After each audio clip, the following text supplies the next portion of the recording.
Okay. So what I was starting to say before was a couple weeks ago, Justin asked me if I would ask the questions for the Q&A. And I said, are you crazy? Because you never know what I'm going to say. And he assured me that he was good with it. So it's like, I am honored to be the one to ask the questions. But what Justin doesn't know is for every question that he says he won't answer, I'm going to hit him with a shot of bear spray, which I have, and I'm going to start in the center of his body like I did myself, and then we will work from there. Gee, thanks. What's that? I didn't hear it. All right. I think we're going to start with the question. I actually want to. I'm kidding. I am kidding. I actually want to say a lot more, but I know we're pressed for time now. We got a little behind schedule today, so thanks for being patient. I really appreciate it. But we'll fire off some questions here and see where we land.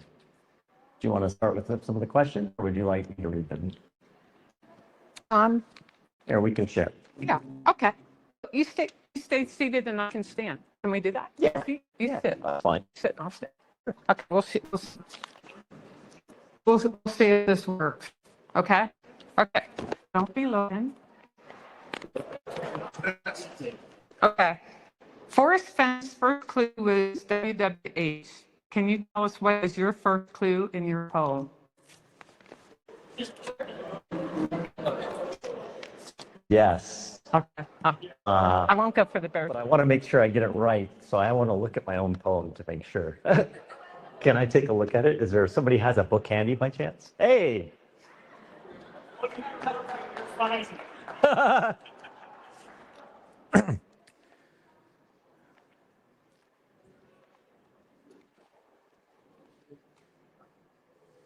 Okay, then I want to make sure I answer this correctly.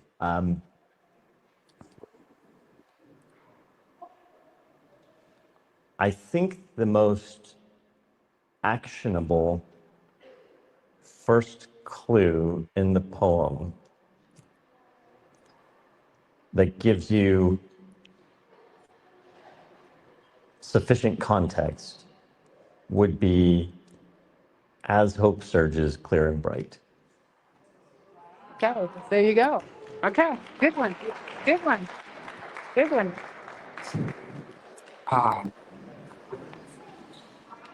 Okay, question number 2. This is what most of us want to know. Has anyone reached the checkpoint? There you go. Is it good? You know what?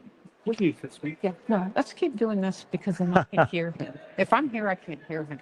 Okay? But thank you.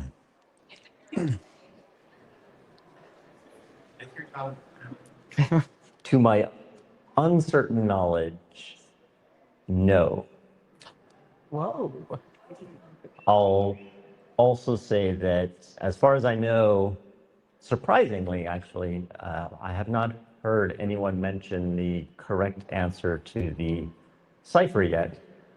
And I think I mentioned there is one other arguably technical thing that is involved in solving this. It's not like a core part of the poem, but it's something that I think people would find interesting.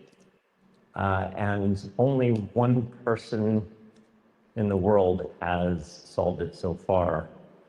And they've been very quiet about it. I don't think I've seen it. Actually, no, I did see it one time on one social media venue, which was actually kind of funny because everyone blew right past him and didn't give him the time of day. And no one noticed that he had figured it out. So Whoa. that was pretty. Whoa. Good answer. Nice. Whoa. Okay, next. Are you at last halfway through the poem clues when you reach the checkpoint? Let me read that. Okay. This one, number 9.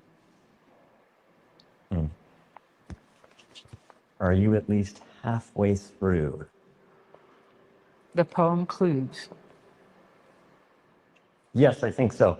Oh, that's good fair to say. answer. Good answer. The question was, are you at least halfway through the poem clues when you reach the checkpoint? Squares problem. Do not read Don't it. read these. But he told me to read the squares. Do you read the squares or don't read the squares? No stars. Yes. Oh, I thought I was supposed to read the squares. The squares, yeah. Squares, yes. Stars, no. Squares, yes. That's what we're doing. Okay, perfect. Okay. Yeah. Okay. Okay. Now we know the rules. It's a good thing, so you don't get bear sprayed. Okay. Are there any clues or hints in the Psalms in your treasure hunt? Oof. Are there any clues or hints in the Psalms in your treasure hunt?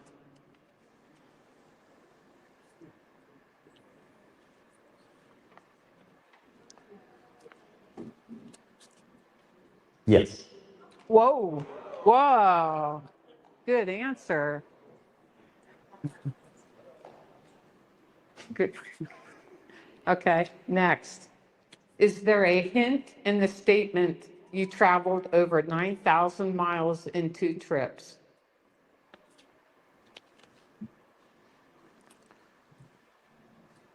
Do you want to read the words? Yeah, let me Number read that. 14. Number 14. Is there a hint in the statement you traveled over 9,000 miles in 2 trips? The purpose of the 9-mile or over 9,000 mile statement was to convey that I traveled a great distance throughout the Rockies and the American West as part of hiding treasure. And there's no, it's really not meant to read in anything more than that. It's basically meant to say that I traveled a great distance and somewhere along my route, I hid the treasure. It could have been at the the beginning of the route, in the middle, in the end, somewhere along the path. Okay, good one. Okay, this is especially important for someone like, for me, like of my stature. For anyone who would struggle with carrying 60 pounds in one trip, can you give us any advice on how to retrieve the treasure container and its contents successfully? So in other words, if I can't carry the treasure and the container in one trip, Yeah. what's your advice? So if you've figured out exactly where the treasure is at, you will have sufficient time to plan how you wish to retrieve it.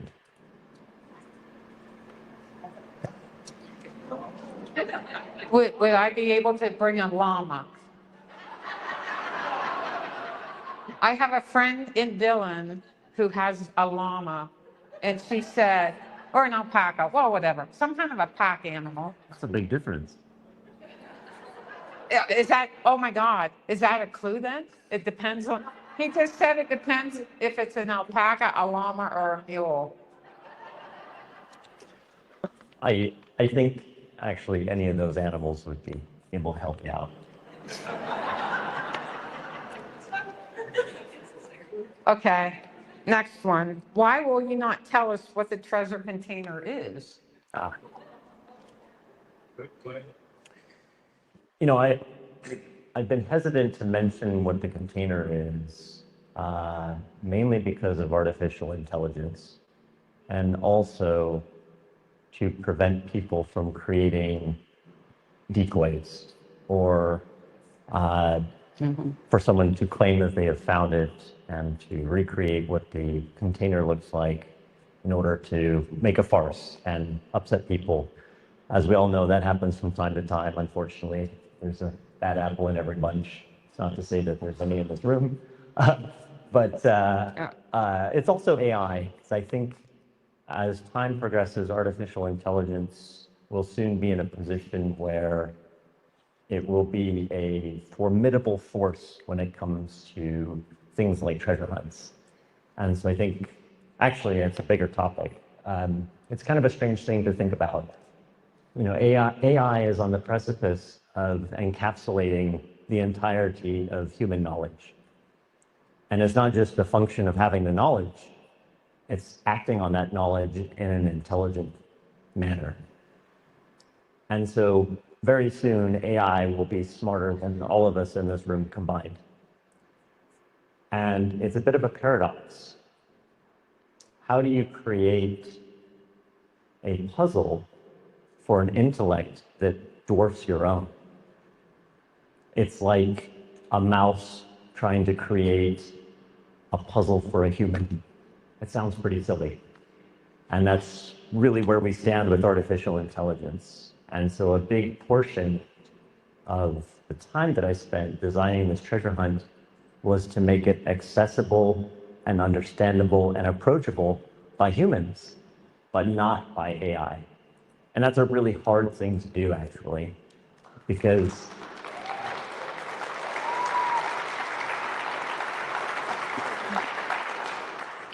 soon we'll be in a position where I think that those two will start to blend together in a way that is kind of scary.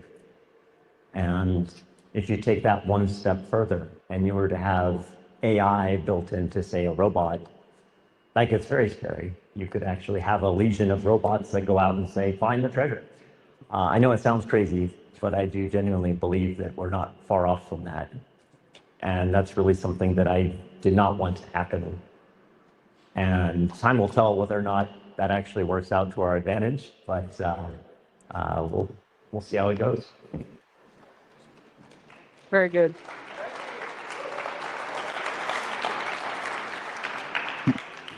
This is a good one. Do you think that once someone is successful in reaching the checkpoint, that they will be the ultimate finder?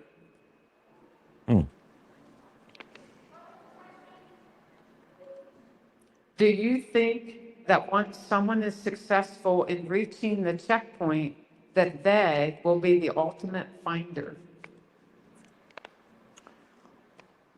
So I know there's probably some folks in this room who have no idea what this checkpoint business is. There's a lot of kind of context that have built up to this. I've had a number of interviews over the past where I had mentioned that a portion of this treasure hunt involves, for what I call, a lack of a better term, a checkpoint. And it's a way for you to know that you're trending in the right direction. Kind of consider it like something that you may find along the way that you realize unequivocally, without a doubt, I know that I'm correct. I did this on purpose, partially to combat some of the AI concerns. And so I think it is fair to say, whoever finds the checkpoint has an excellent chance of finding the treasure as well. Good. Good to know. Good one. Okay. Were there any clues or lines in your poem that changed significantly from the first draft to the final version? So I mentioned this before, but for those that are not aware, I wrote the bulk of that poem in a number of hours. It was like, I don't know, probably 6 hours or less. And I think from the time that I originally, so two things. First off, I purposely didn't finish the entire poem until the day the book went to print. And, hello? Oh, I did that on purpose because I wanted to make sure no one had access to the poem beforehand. It was really important to me that no one had a big leg up over anybody else. So if you imagine, there's editors involved, there's the printing company, illustrators, all sorts of people. And it is true that they had access to subsets of the book ahead of time, but no one had access to the poem until the very end, because I never finished it until the last hour. And despite that last bit that I filled in at the end, to my recollection, nothing significantly changed from the very first draft that I wrote. So it was, I think I only tweaked maybe 2 words tops. So it was pretty static. Very good. Thank you. Okay. Are you planning on rolling out a search state? Like like Montana? Better get ready for the bear spray. You know, I think, oh boy. I'm ready. No, just all you have to do is you don't have to give the state. You know, there have been a lot of people asking for extra hints and clues, and I totally get it. What's a little bit different right now compared to Forest Fence Treasure Hunt is that we're what? March, April, May, we're like 3 months in. I think Forest, you know, for the first, couple of years at least, didn't really give much of anything, as I recall. And so I think we're still really early. I'm hesitant to narrow down the search area significantly to give everybody a chance, because I feel like there are some people that are just starting out on this. And I know that especially during the summer months, people are planning their travel. And I guess it's kind of crappy either way now that I think about it. So I spent a lot of time searching in Idaho for Forest Fence Treasure, for instance.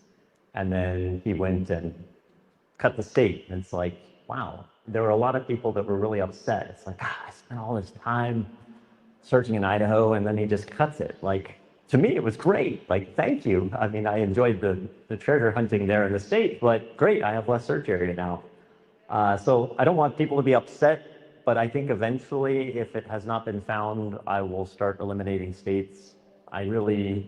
This treasure hunt is not meant to last a millennia or anything like that. I want it to continue to progress. And so I think if there isn't any real kind of tangible progress over the coming months, I'll certainly consider that. But I'm sorry to disappoint tonight. I'm not going to eliminate any state, but I'll consider it in the future. Yeah. Okay.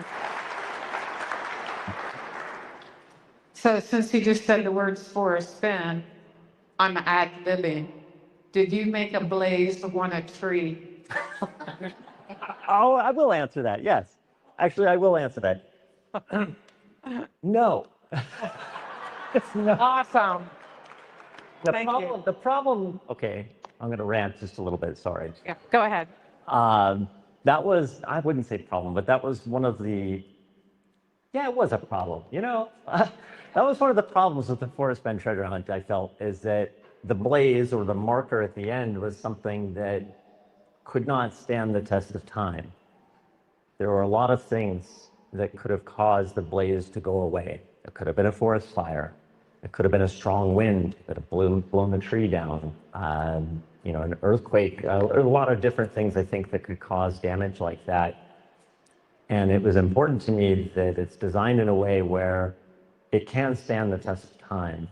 So I don't have any clues. I didn't put, anything out in the woods or the wilderness that would be subject to destruction by natural forces. Now, I can't control everything. I suppose under a very specific set of circumstances, damage could occur, but I would know if it did. And that's not fair to anybody, to be out searching for something that cannot be found. So if something like that were to happen in a astronomically low chance, I think it's only fair to everybody that I would just tell you. God damn it, sorry. But I don't anticipate anything like that happening. Awesome. Thanks. Thanks for answering that.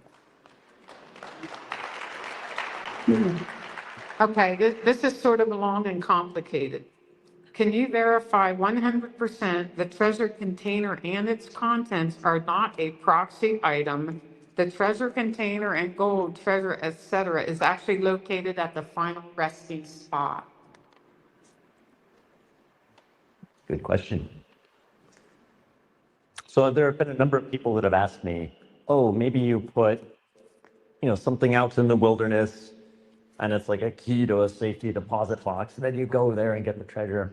That's really not what I was going for here. I wanted like that shock and awe, right? You get there, you find the treasure, and it's real, physical in the wilderness. And as I mentioned before, it's filled to the gills with stuff, with treasure. I could not put anything else in there. It just wouldn't fit. But it is out there. It's not, in some bank somewhere or something like that. It's out there hidden to be found. Thank you. Thanks.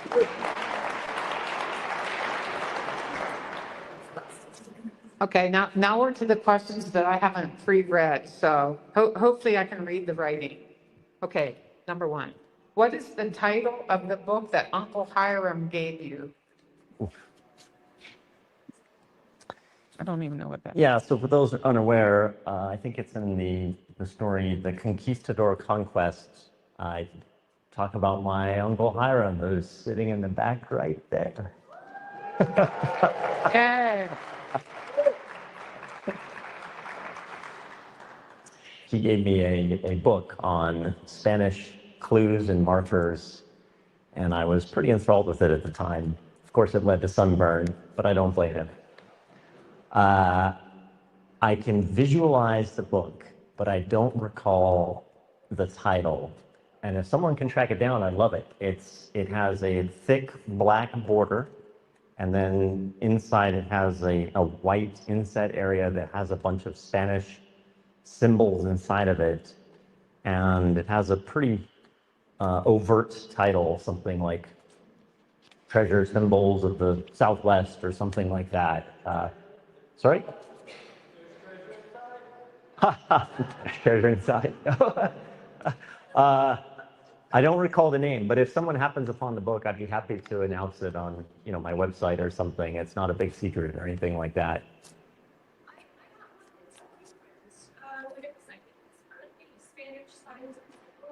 Early Spanish signs and symbols. That sounds right. If I actually saw the cover, I'd be sure, but that sounds right. Yeah. It wasn't a very thick book. It was probably pretty thin. Yeah. Yeah. Yep, that's right. It had some hand drawings in it. Yeah, you got it. That's the one.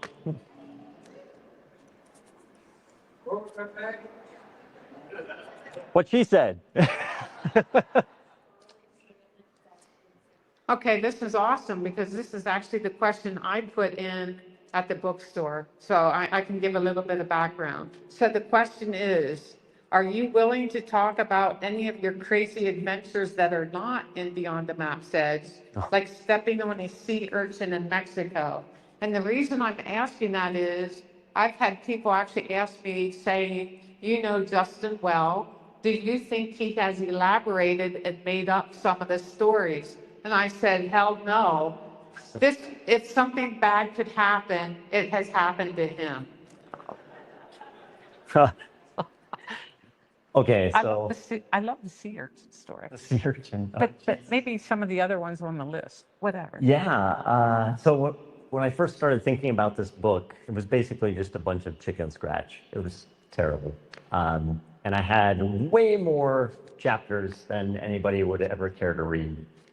And I didn't want it to be like a math textbook, and be so daunting. And so I started just having to cut stories. So there are a number of stories that I did not include. The one that she mentioned, actually, I never wrote about, but the Reader's Digest version would be, I was in Puerto Vallarta. I was probably 13 years old, and I was battling the waves out there with my brother, and I stepped on something. I didn't have my glasses on, and so it was all fuzzy, and I pulled this thing out of my foot, and I got really dizzy, and it was super painful, and I passed out, and I woke up in a Mexican hospital, and I spent 3 days there. It was pretty terrible. I don't recommend it. I think it was some kind of sea urchin, but I don't really know the details on it. So. But yeah, I have other stories.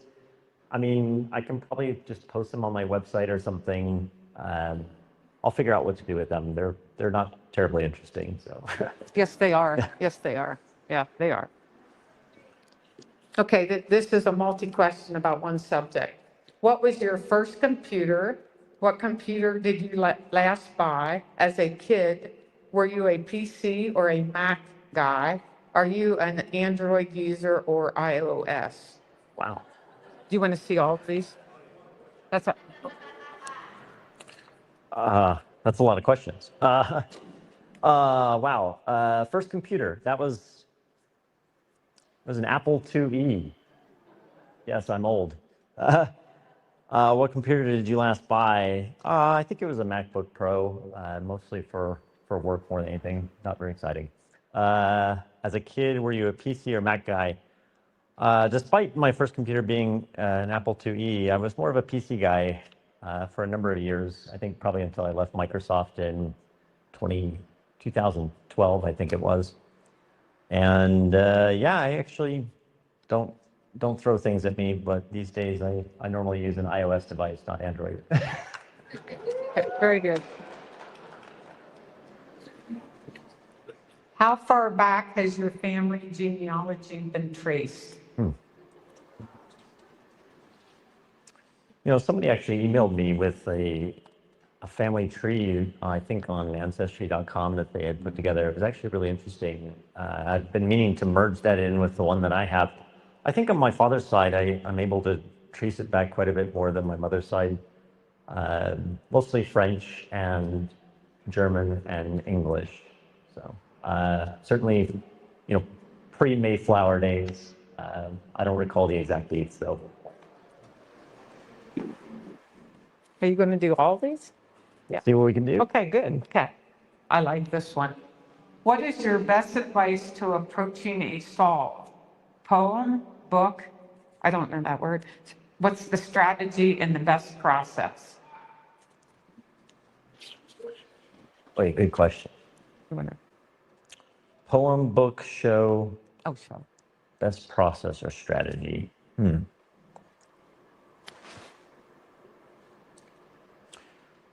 So I think most people that have heard about this had no idea about this Forest Fen thing. So I think like the show is just a good primer for that, to kind of understand a little bit of the backstory. There are definitely hints in the series that I snuck in. But you know, the bulk of the important stuff, I would say, is in the book and the poem. So I guess the process I would suggest is you watch the series, try not to fall asleep. You, even more challenging, try and read that book.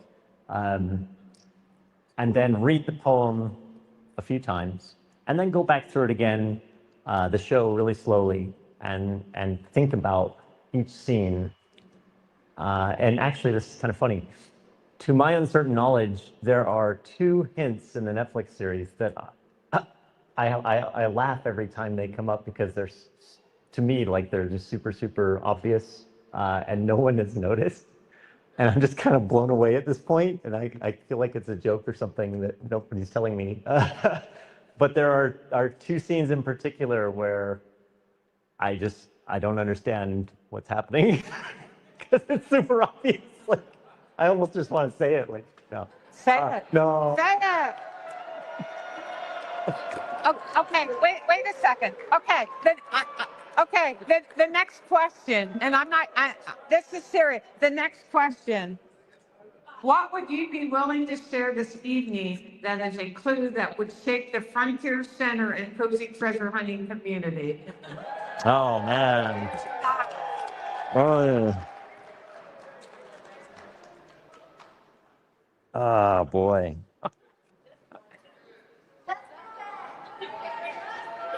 I'm having an internal debate. Just give me one minute. What episode? Like the short, do it. Okay, how do I phrase this? It's funny, I don't recall which episode. It's either 2 or 3. It is a scene that does not have me in it. But it was a scene that I had some control over. I think if you rewatch it, it'll be pretty obvious. I hope. Oh, wow. Whoa, that's a good one. Thank you. I was worried I was going to have to get the bear spray, but I didn't. Yeah. This is from Sterling. What is your favorite color and food? The color and food. I Not think it's shrimp. not shrimp. I assume that's a kid. Yeah, well, I pretty much always wear blue, so blue is my favorite color, kind of a navy blue. Food.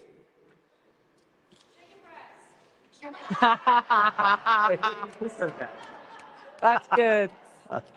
Sort of dicey Breast. answer. That's awesome. It's gonna sound strange. I actually really like okra. I know, right? It is slimy. Fried okra is pretty awesome. Cool. Thanks. Okay. What app or system do you recommend to see established property lines to make sure we stay on public land?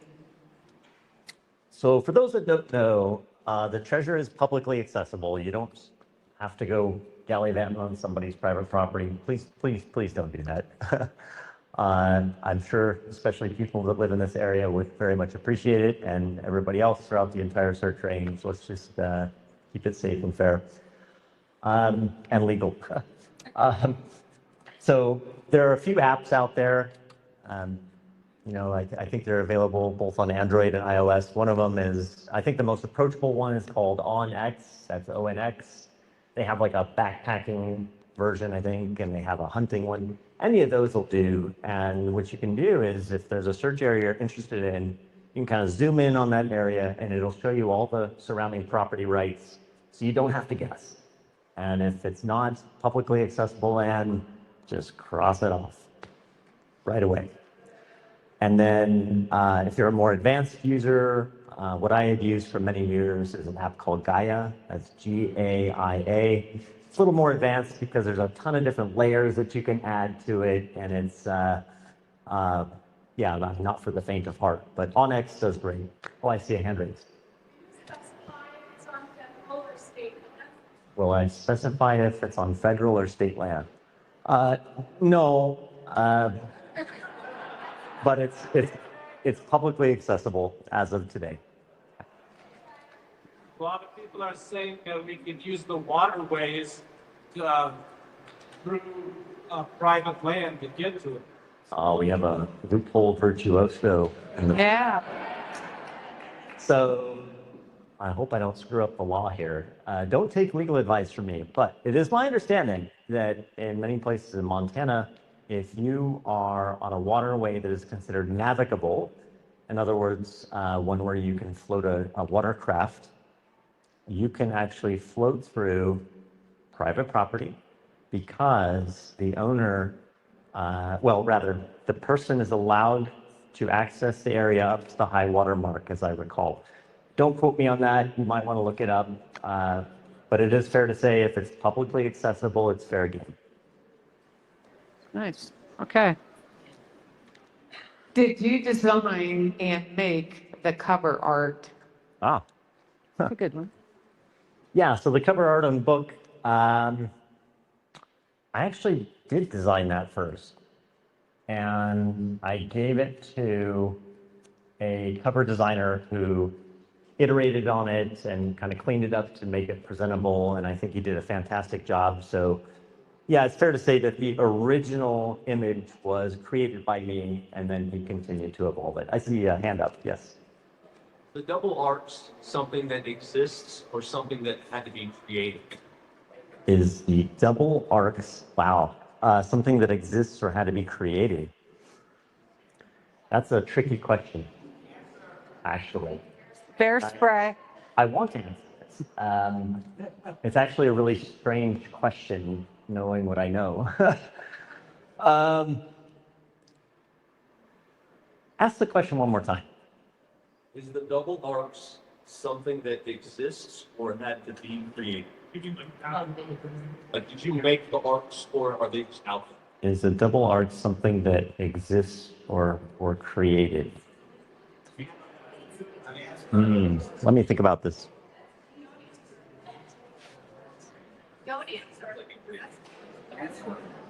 I don't want to give away too much on this, so I'm going to have to pause. I apologize. Nah, that's okay. No, no, that's okay. No bear spray. That's okay. Now that the Netflix show came out, how many clues are in the show? Wow. How many clues are in the show? I don't think I've actually, funny enough, I don't think I've ever counted. And some of them are kind of compound. You have to look at a number of scenes in order to understand something singular.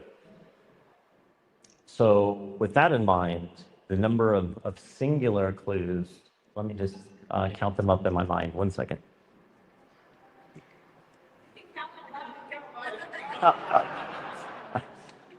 Let's see.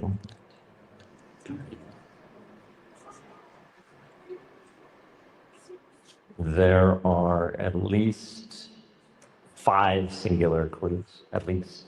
I think probably more if I really thought about it. But at least 5. At least 5. Okay, that's good. Thank you. That's a good answer.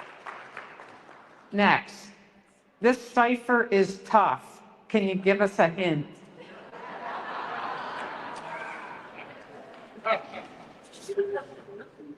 The cipher is actually really meant to be approachable. It's not, you don't need an advanced math degree or anything. Actually, you don't need a math degree at all to solve this thing. I mean, if you can add 2 numbers together, if you can do basic, say, multiplication and whatever, you're fine. So,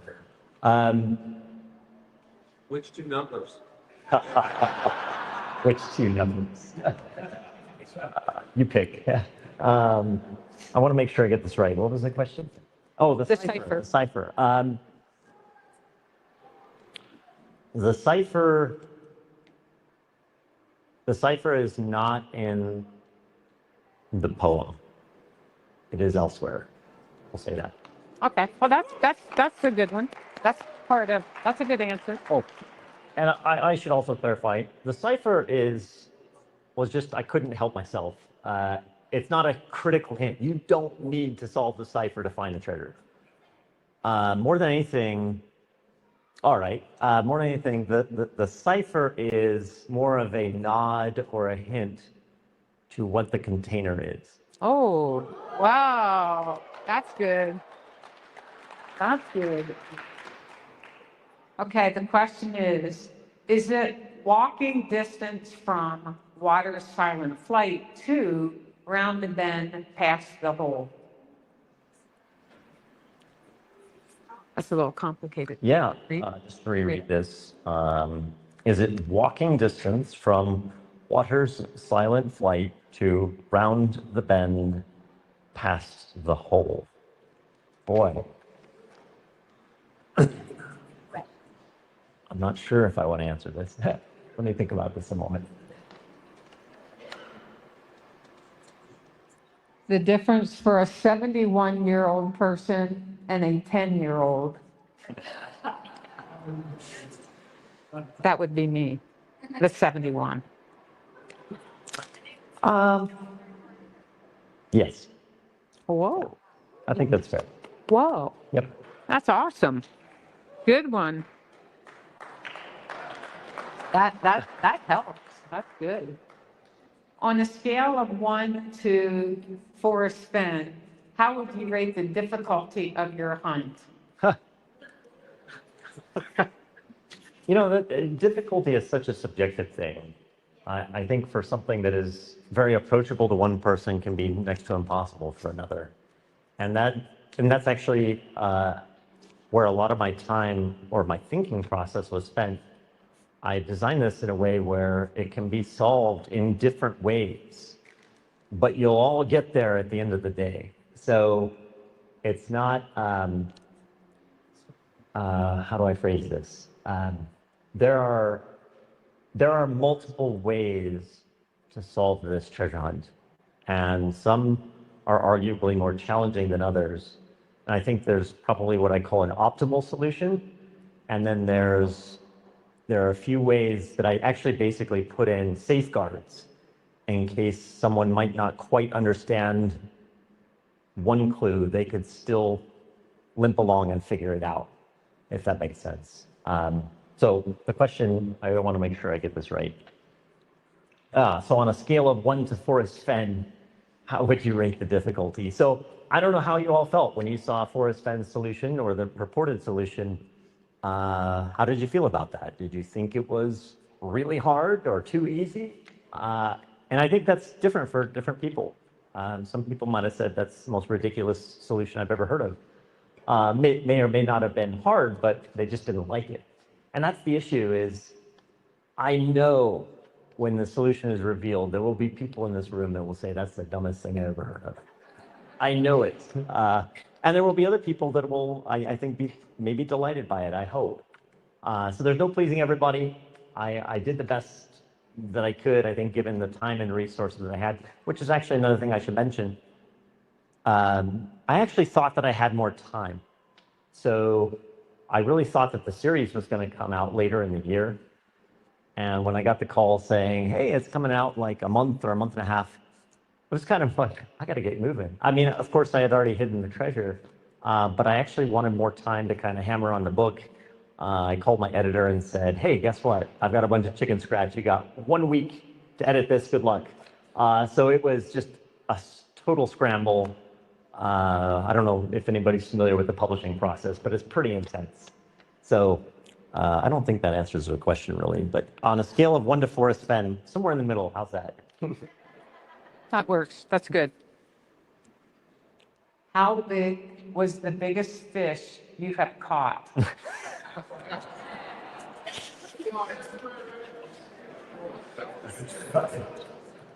Well, I think my dad has already added 10 pounds to it, so I'll only add 1 more pound. No, it was in New Mexico at Heron Lake, and actually it was kind of a cool day because it's the fishing that I hated, which is trolling. And you got a lot of line out, it's a lead line, and it's color coded to show how deep in the water you are. You got a ton of line out, and you know, the rod just almost cracks in half, and we're hung up on a stump, you know, and so I just remember reeling on this thing, trying to reel in the stump, and at some point I realized, oh my gosh, it's moving, it's a fish. And it actually at the time ended up being the second largest trout in the state of New Mexico, and it was actually in the local newspapers and stuff. It was pretty exciting at the time because I was really young, and I guess for legal reasons, or as my dad put it, for legal reasons, it was listed in the paper that he caught it, which was kind of funny. And of course, you know, he wanted to have this fish mounted, and it was the taxidermist kept the fish over the winter, and we got it in the spring. And when it came to the house, my dad looked at it and he says, you know, that fish must have shrunk and being in the freezer all winter. It was definitely way bigger than this, you know. So I still have the fish actually. It's at my house, but yeah, that was the biggest. I don't recall how big it is, but I'm sure somebody could track down the newspaper article and see. Okay. Justin, did you really break your leg? Yeah, so for those that have not read the book, I mentioned that I had broke my tibia and I had to hide a treasure after doing that. Yes, I did break it. It was not a fun situation. I was on the mend at the time. I really actually didn't want to go around kind of like a peg leg guy hiding a treasure, but I was out of time. That was basically, I spent as much time as I could recovering. And then for a number of reasons, I had to just go and do this. And so I had to do it with a busted leg. It was not super fun. Yeah. Okay. How do you tie your fly hook to your line? Well, everybody loves a good clinch knot. I think there's probably some argument as to whether or not the enhanced clinch knot is a better knot than the original, but I generally prefer the classic clinch knot.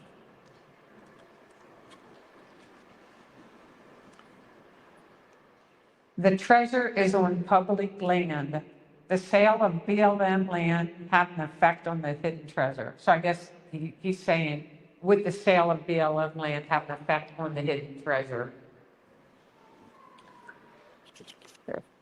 So avoiding the political implications of this as much as I can. I think it is fair to say that there is a lot of public land right now that is at risk.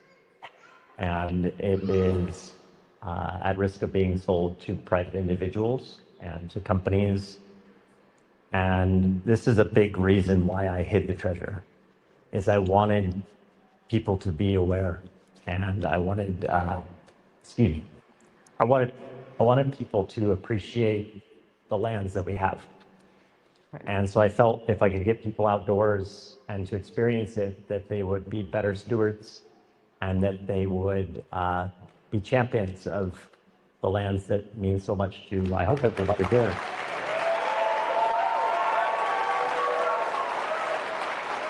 Very good. Oh, Good answer. thank you. So the question is, will this have an effect on the treasure? And I think the honest answer is I don't know. Things can change. And so I'll definitely keep people updated. If there's a situation where, you know, the treasure is basically inaccessible at some point, I will do my very best to let you know if I'm still around, which I certainly hope. I don't want the treasure hunt to last that long. So at this point, and this is actually why I mentioned, I think in the legal language, you know, on the website and the book, I know that's a lot of boring stuff, but this is why I mentioned as of this date, it is publicly accessible, because I don't know what tomorrow brings. And I really hope that our public lands remain public. And I hope everybody in this room appreciates it as much as I do. Thank you. Very good. That was nice. Justin, does the book mention the checkpoint? Does the poem mention the checkpoint? So the poem is in the book, and so I think it's fair to say, I'm not trying to mince words. The poem does in effect mention the checkpoint because that is a stage of your journey. So it is fair to say that the checkpoint is part of the poem. Yeah. Thank you. Awesome. Very good. You guys don't feel like you have to stick around if you're falling asleep. You can just leave. But you did. It really, really does. Wow. Nice. Could you talk about your 5-year job experience during college and after? What was your major in college? Yeah. So first off, I never graduated. I studied computer science. I left college when I was a junior for an internship that turned into a full-time position down in Tucson, Arizona. And then from there, yeah, I think I mentioned this in the book, it was my tour de fails. I had a lot of disastrous interviews. It was really terrible. Public speaking is a struggle for me, so I apologize. So yeah, I ended up at Microsoft, and I worked there for a number of years on a lot of different things. And I worked at the Walt Disney Company for the better part of a decade. I think I worked in pretty much every division they had, anywhere from consumer products to their international division to, you know, Disney streaming service, Imagineering, a little bit of everything. It was a ton of fun. I worked at Visa in collaboration with Apple and the Apple Pay system you use on your phone. Golly, what else? A lot of startups over the years too. It was kind of a blur. There's a lot of companies, but always new challenges. So yeah, I studied computer science, but I left my junior year. Okay. Okay, this is a series of 2 things or people, and I guess you're to pick which you prefer. Bob Dylan or Joni Mitchell? Do you know who they are?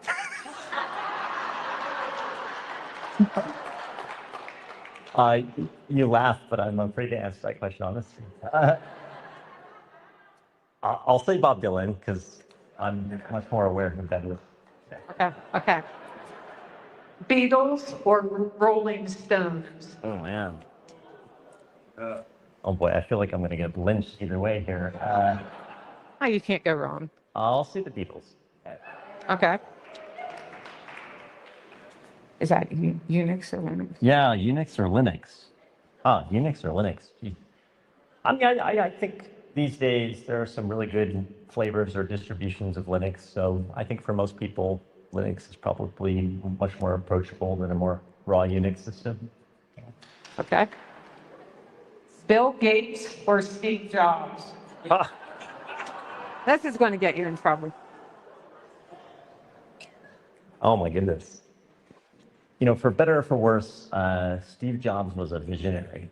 I think he had a profound understanding of not only technology, but timing. And timing in the market is just as important, if not more important, than the technology itself. There are many cases in history where somebody's designed something incredible, but it was too early and people weren't ready to accept it yet. And so Steve Jobs understood the whole marketing strategy.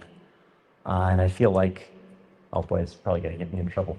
I feel like Apple has lost a little bit about a little of that since Steve has left, and it's been a kind of a slow but steady decline. Bill Gates, on the other hand, I mean, the guy was a brilliant businessman. I have a lot of respect for him. I actually, funny story. I used to work at Building 50 at Microsoft, and I was always in a hurry. I don't really know why, but I was always running around trying to solve the next thing. And I ran around a hallway, and I knocked him over. Super embarrassing. And I think, as I recall, he mentioned it at like a conference the next day about some engineer running him over. I was sure I was going to get fired. But I had a tremendous amount of respect for him too. So it's not that I'm choosing one or the other. I just think they had different strengths. Yeah.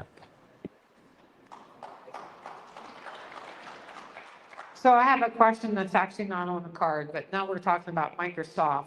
And we know that Justin has gotten patents while he worked at Microsoft.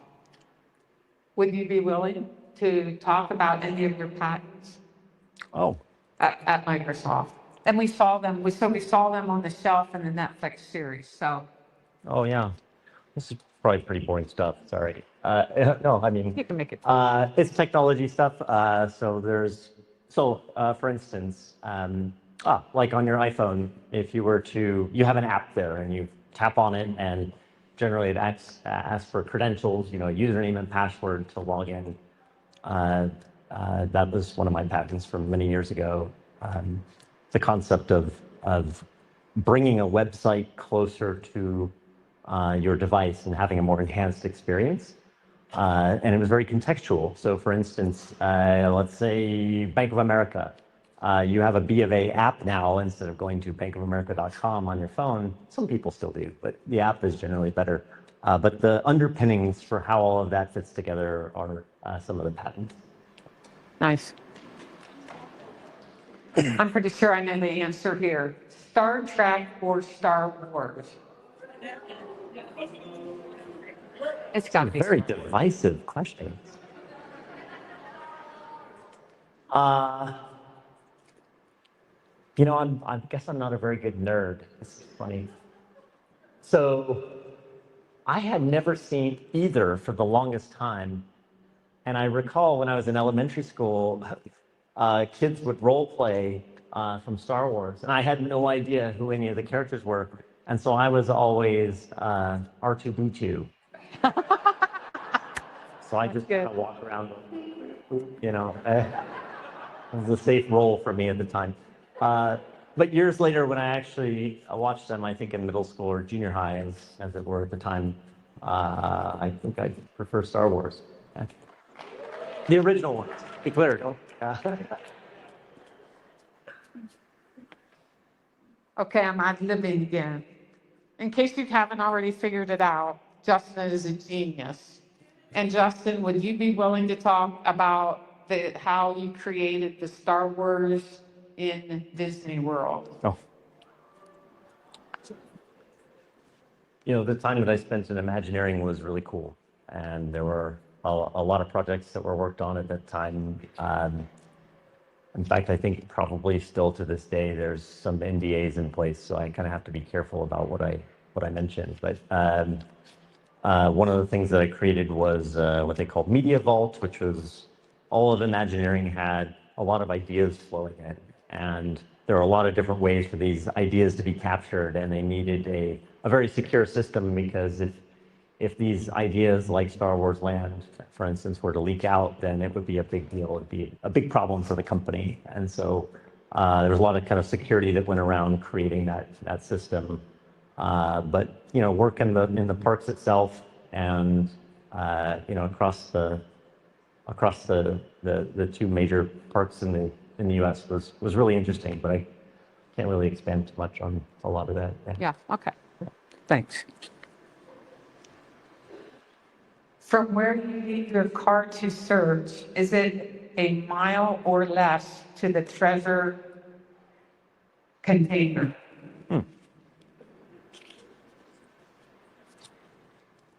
This is a really strange question to me. From where you leave your car to search, is it a mile or less to the treasure chest? You said chest. It's You not just a said chest. I should be clear. It looks like it says chest. It's not a chest. It is a container, though. I don't think this question works because by the time you're going to get the treasure, you're not searching, you're retrieving. Wow. Whoa, that's a good one. That is good. Awesome. You want him to say it again? Okay. By the time you're going to get the treasure, you're not searching, you're retrieving. Whoa. Holy cow. That's good. What is your most proficient programming language? So for those that don't know, I still am programmer, software engineer, or whatever you like to call it. For many years, I guess probably most proficient language these days would be C++ or Java. I think he already answered this. Has anyone reached the checkpoint? You answered that, right? This one's really super long. We'll save this till the end. Is there a range of elevation where the treasure is? And I will expound. So Forrest Fenn basically said it's what, between 5,000 and whatever, 10,200 feet. Yeah, the American West has a very diverse range of elevations. Just in case. Pretty basic. Yeah, it's pretty basic. I mean, I can put an upper bound on it. It's certainly below 11,000 feet.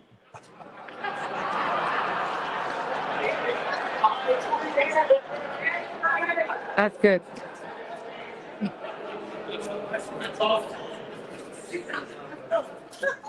How far is it from the first clue to the last one in miles?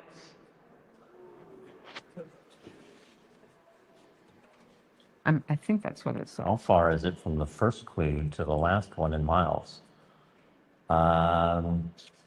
This actually is not possible to answer. And I'm not being coy.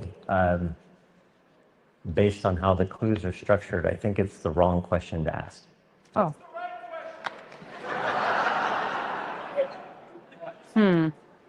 Is it hard for you to answer this question about the clues because you have to iterate through so much time? Is it hard to answer what now? Is it hard to answer these questions about poems because you are supposed to iterate through the poem more than once? Is it hard to answer these questions because you have to iterate through the poem more than one time? No, that's not why it's hard to answer.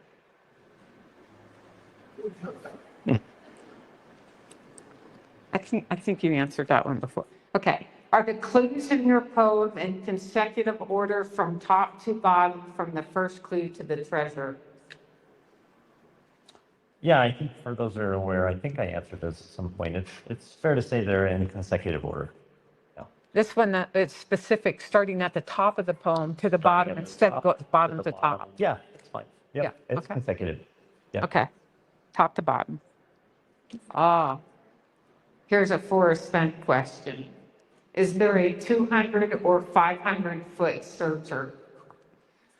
So for those that are unaware, Forrest Fenn had announced at some point that someone was within a certain number of feet of the treasure. And I think he said either 200 or 500 feet, depending on what stage of the treasure hunt. It's probably a little early in the treasure hunt for me to say how close people have been.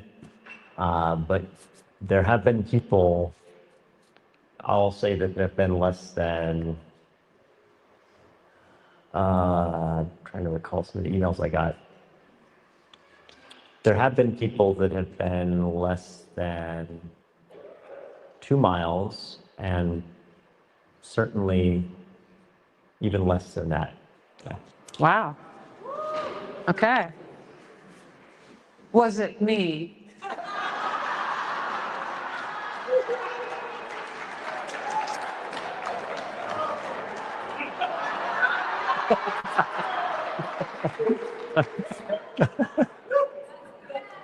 No comment. This is a good one. Did you consider railroad tracks a structure? Is the entire hunt based on naturally occurring structures and landscapes? It's a hard-hitting question. Do I consider railroad tracks a structure? I consider them to be a man-made structure, yes. They were made by man. They're not a building, they are a structure.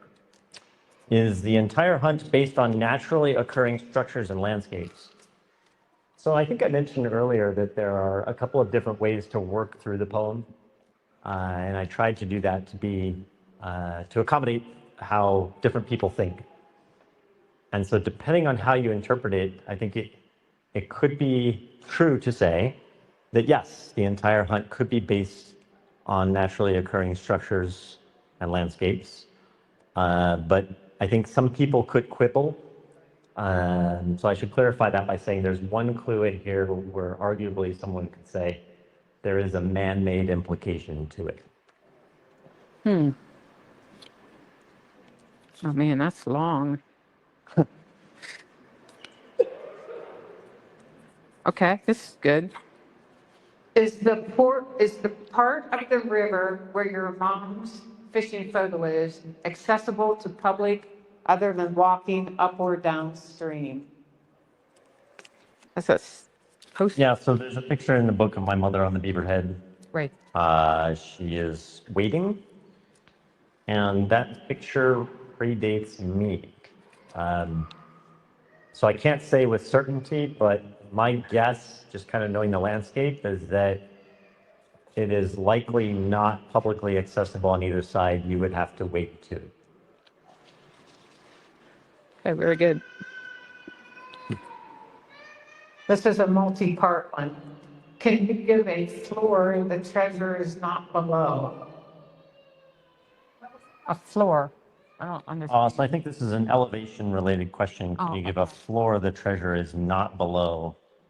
I think I'm not going to answer any other elevation-related questions, but it's a little Go ahead, do them. Still contends that no red herrings, intentional or otherwise. So I did not put any intentional red herrings in the book or the poem or anything like that. Yeah, it's fair to say that like the poem itself is obfuscation, right? It's a way to hide information. Otherwise, somebody would have already found the treasure. But in terms of red herrings, there's nothing intentional. Now, there might be some unintentional ones. For instance, I talk about, I don't know, like say a green table, and somebody thinks, oh, it has to do with the color green. I didn't actually mean for that. I just mentioned the table green. So I cannot control how other people interpret it, but to the best of my abilities, no, like I didn't put in any intentional red herrings into the book or the poem or anything like that. And then the last one was, will you announce if the checkpoint is reached? Um, hmm. If I'm aware, yes, I would announce that. Yeah. Okay, good.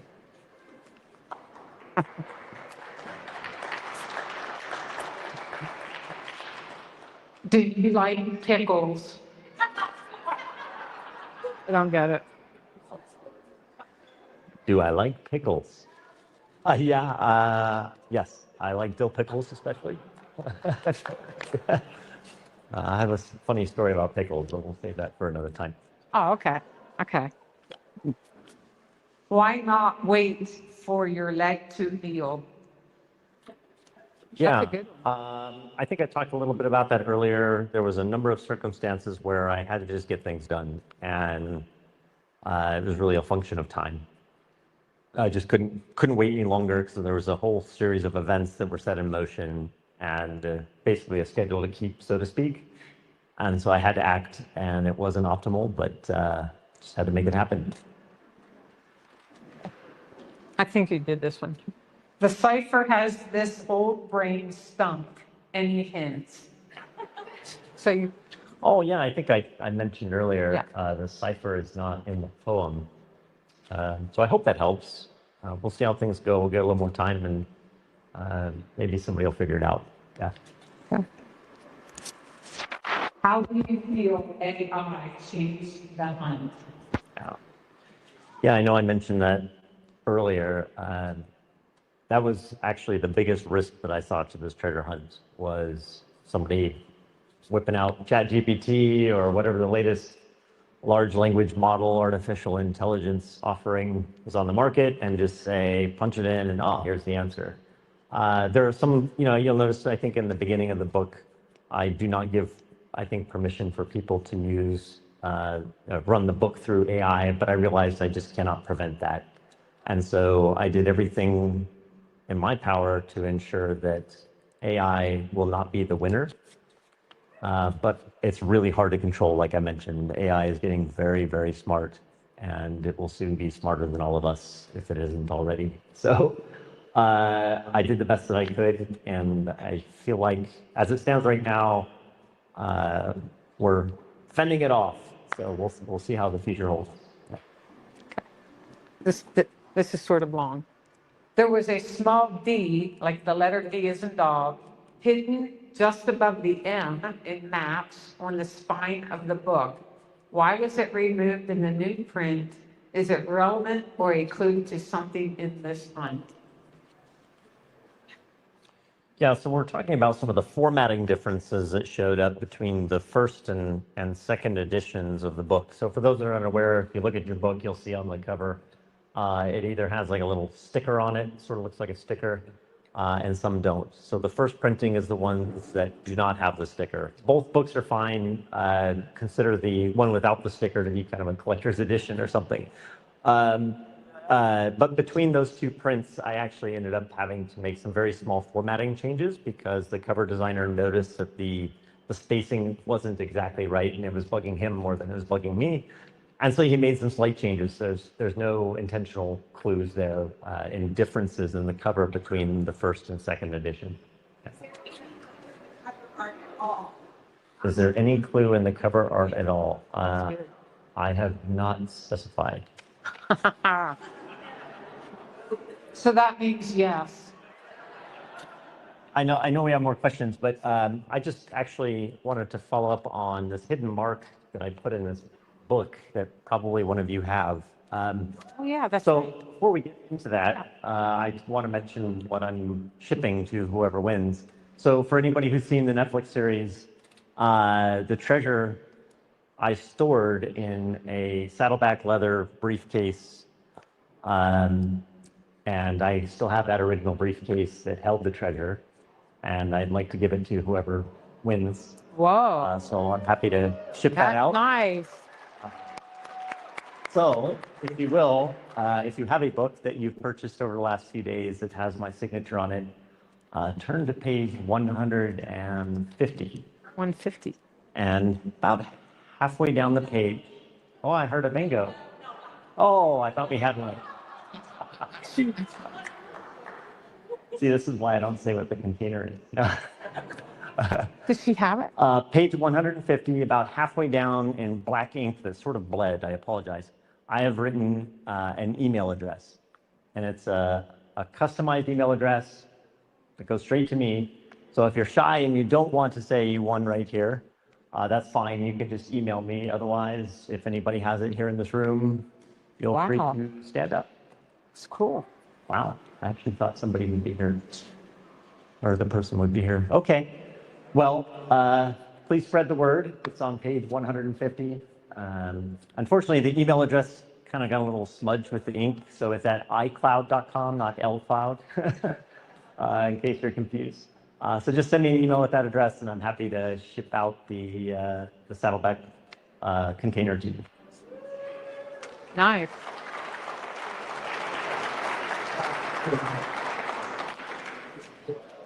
I would really like to have that. Is there any way I could manufacture it where it would look real? Actually, there's probably two other things that I'll include just for fun. So people had noticed that there were two coffee mugs in at least one of the scenes. I'll ship you the coffee mugs as well. Oh, that's awesome. Good one. Good. Is the hiding spot meaningful for its beauty, its symbolism, or for sentimental reasons?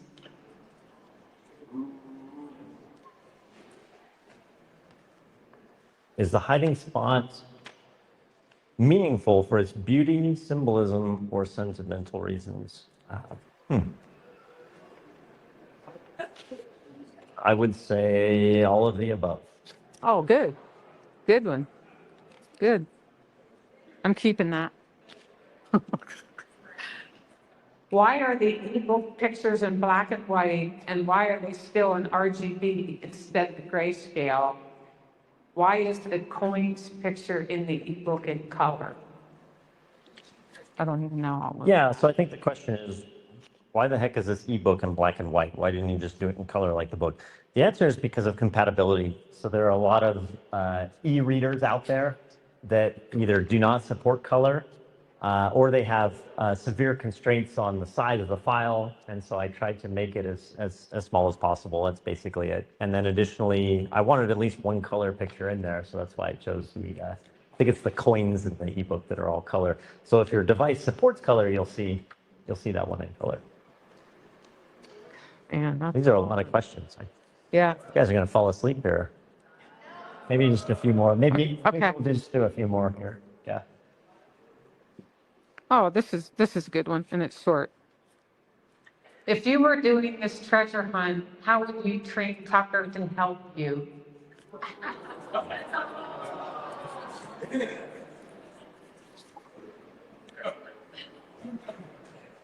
It's long. As I mentioned, there are a few different ways to approach this poem. I mean, there is like a super brute force way, but it would be very, very difficult. So, I mean, I suppose if you had a dog that could sniff gold and you were in a very specific area, then that would be beneficial to you. But that would be really, I think, challenging to do overall. So more than anything, I think it's just good outdoor manners, making sure that the dog is a good steward, isn't chasing after elk or worse bears, and keeping your dog in control. That's basically it. Oh, I see a hand up. Could you specify at all what measures you took to ensure that a random hiker or fisherman did not just happen across? Yeah, what measures did I take to ensure that a random hiker or fisherman would not happen upon it? I touched on this, I think, a little bit in the prior interview. I did not put it in very close proximity to any man-made trail. I didn't want someone, trying to relieve themselves on the side of the trail and, pee on it or something. So, so it is a little ways off. And then, yeah, I think that's the only thing I want to say about that. Yeah, Okay. maybe. A couple of short ones here. Can you drive a semi to the location? Can I drive a semi truck? I think so. Oh my goodness. Can you drive a semi to the location? I assume he means a truck. Yeah, of the truck? I guess that means to the location of the treasure itself. No, you do have to, I'm sorry to say, you have to hike a little, but not too far. Okay. To the parking space to get out to park. Sorry? What about to this parking spot where you need to get out to get? Can you drive the semi to the parking space? Well, that's a loaded question. That implies that there's a parking space. No. Yeah. That's all I'll say about that. Yeah. Will you continue giving clues to breadcrumbs during the hunt? Will I continue to give clues? Yeah, it's the point. I feel like it's still pretty early. Actually, I don't know if it's early or not. Like sometimes I'm wondering, like, wow, how has this not been found yet? But yeah, I think if it kind of drags on, I will help out. Okay. You're being paid. Yeah, I think this Wrap will it be up. the last Okay. question here. Oh, and This is what we all have been dying to know. How much did it hurt when you fell off your bike and do you still have your teeth? It was not fun. And no, actually, most of my front teeth are not real. They were all busted out during the bike accident. So it hurt a lot. How's that? Oh, we got a hand up. Is the treasure buried? I haven't specified if it is or not. But as I mentioned before, if you know where to look, it wouldn't matter. In the back. Is the bride live? Well, that's kind of the bride, I will go so far as to say the bride is not, it's not a person that's alive right now. Is what I'm referring to alive. Yeah, I don't think I want to answer that one, sorry. Yes. Are the clues in one treasure all in one state? I haven't specified. I might consider being clearer on that in the future. Yes. Physical objects or clues that you can find along the way, or is it all mental? Are there physical objects that you can find along the way? Yeah, I think it's fair to say there are. Yeah. Yes. You read the poem. Will I read the poem for you? Sure. Yeah. Somebody have a book handy? Oh, great. Thank you. Okay, before I read this, I appreciate everybody coming out. Thank you guys for your time, and I hope you're having fun with it. And we'll see how things go. If, like I said, if this thing hasn't been found here in, a couple of months or something, I'll try and throw some more bones out there if necessary. Excuse me. Beyond the map's edge, can you find what lives in time, flowing through each measured rhyme? Wisdom waits in shadowed sight for those who read these words just right. As hope surges, clear and bright, walk near water's silent flight. Round the bend, past the hole, I wait for you to cast your pole. In Ursa East, his realm awaits. His bride stands guard at ancient gates. Her foot of 3 at 20 degree, return her face to find the place. Double arts on granite bold, where secrets of the past still hold. Beyond the reach of time's swift race, wonder guards this sacred space. Truth rests not in clever minds, not in tangled, twisted finds. Like a river's steady flow, what you seek, you already know.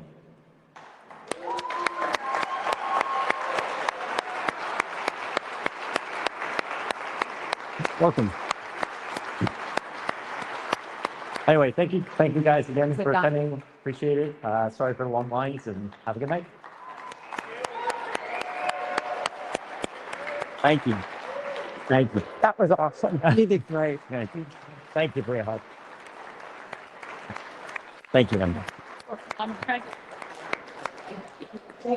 thank you everybody for coming out. We want to thank Cynthia for her amazing review. Treasure hunt with us, we gon' light it up. There's treasure inside, yeah, we ride.